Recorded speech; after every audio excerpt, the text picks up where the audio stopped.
જય માતાજી બધા ભાઈઓને। આપણે આજે દરેડ જવા માટે નીકળી ગયા છીએ। આપણે આવી ગયા ખોડિયાર માતાજીના મંદિરે। ત્યાં આપણે ખોડિયાર માતાજીના મંદિરે દર્શન કર્યા। ત્યારબાદ થોડીક વાર આપણે ત્યાં બેઠા।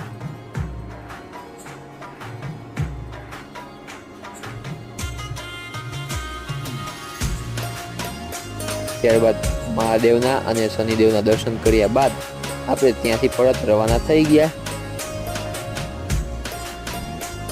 ત્યારબાદ આપણે આવી ગયા હેરકટ માટે।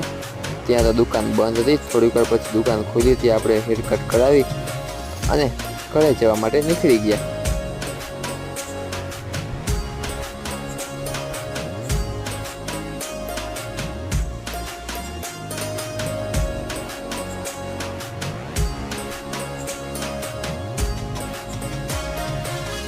આપણે પહોંચી ગયા આપણા ઘરે।